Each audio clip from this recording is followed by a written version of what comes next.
Baik, kami coba ilustrasikan, kami coba untuk merubah studio ini menjadi lokasi pantai, begitu ya pemirsa, salah satu lokasi yang bisa dilihat untuk gerhana nanti. Nah, gerhana pertama yang akan terjadi di tahun ini adalah gerhana matahari hibrida. Nah, pemirsa, ini adalah ilustrasinya ya pemirsa. Gerhana matahari hibrida ini merupakan jenis gerhana yang langka karena jarang terjadi. Menurut Lembaga Penerbangan dan Antariksa Nasional atau LAPAN, gerhana matahari hibrida adalah gerhana matahari yang memiliki dua macam gerhana berbeda yang terjadi dalam satu waktu secara berurutan. Awalnya, fenomena ini akan dimulai dengan gerhana matahari cincin, lalu berubah menjadi gerhana matahari total, dan setelahnya berubah lagi menjadi gerhana matahari cincin dalam waktu yang singkat. Nah, gerhana matahari hibrida diperkirakan akan terjadi pada 20 April atau sekitar bulan Ramadan. Ada baiknya untuk Anda mempersiapkan waktu untuk menjadwalkan melihat gerhana ini secara langsung.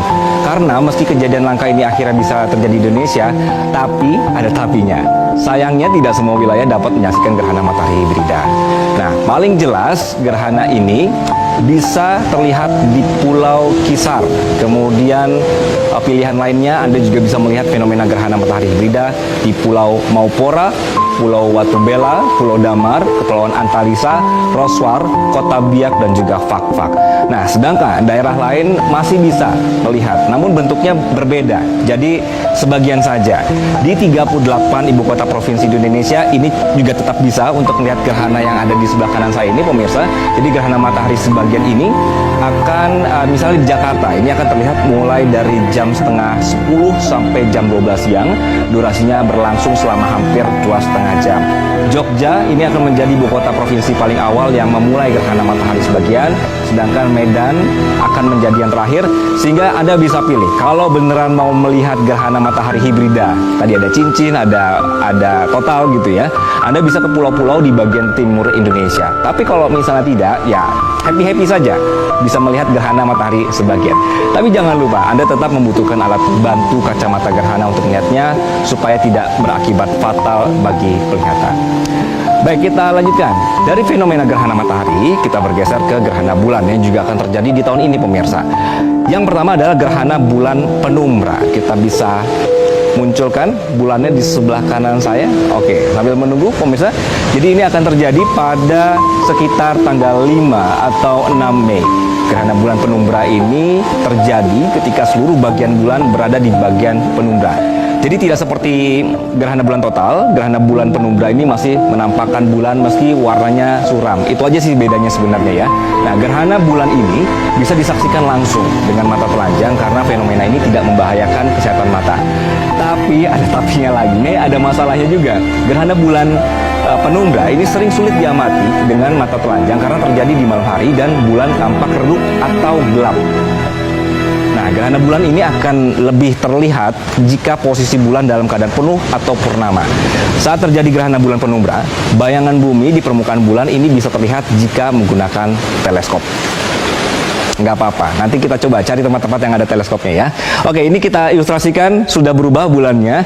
Gerhana ini bisa diamati dari arah tenggara barat daya untuk zona waktu Indonesia Barat, sedangkan untuk Anda yang zona waktunya adalah Indonesia Tengah, gerhana bisa terlihat dari arah selatan ke barat daya, dan untuk Anda yang berada di Indonesia Timur akan teramati dari arah barat daya ke barat. Nah, gerhana bulan penumbra ini akan dimulai pada jam 10 malam di tanggal 5 Mei, puncaknya di jam setengah 1 dini hari, dan berakhir di jam setengah 3 pagi. Jadi durasinya agak panjang, 4 jam 18 menit. Dicatat itu. Sepanjang tahun ini, pemirsa, terjadi 13 kali fase purnama dengan 2 fase purnama bertepatan dengan gerhana bulan penumbra dan gerhana bulan sebagian. Gerhana bulan sebagian akan teramati pada tanggal 29 Oktober, bisa dilihat di seluruh Indonesia kecuali di 5 provinsi di Papua yang tidak mengalami kontak akhir sebagian. Nah, untuk gerhana bulan sebagian atau gerhana bulan parsial ini terjadi ketika bumi tidak sepenuhnya menghalangi sinar matahari ke bulan. Bagian permukaan bulan berada di daerah penumbra dan sebagian lagi ini masih terlihat karena terkena sinar matahari. Jadi kalau kita lihat dari bumi, ini seakan-akan bulannya dimakan sebagian. Nah, gerhana bulan sebagian ini bisa terlihat langsung dengan mata tanpa bantuan alat apapun. Biasanya ini momen yang ditunggu-tunggu untuk bisa diabadikan dipotret lah seperti itu ya. Baik, kita bisa ulang lagi dari awal mungkin semuanya pemirsa ya. Kita review bahwa dalam tahun ini akan ada 3 kali fenomena gerhana. Dari gerhana matahari kita bisa tayangkan kembali bahwa tahun ini kita punya ada gerhana matahari hibrida, yaitu gerhana matahari cincin dan juga gerhana matahari total akan bersamaan. Ini ilustrasinya. Ini akan terjadi. Untuk bisa melihat secara full, Anda bisa harus ke Indonesia Timur. Kemudian kalau misalnya Anda di daerah lain selain Indonesia Timur, tetap bisa kelihatan tapi sebagian. Oke, selanjutnya tahun ini juga akan ada 2 gerhana bulan, yaitu ada gerhana bulan penumbra dan juga gerhana bulan sebagian. Kalau penumbranya ini mungkin agak sulit untuk terlihat. Kita tayangkan lagi ya pemirsa, karena ini hanya bayangan saja dan perlu teleskop. Boleh kita putarkan kembali? Oke, ini akan ada di sekitar bulan Mei.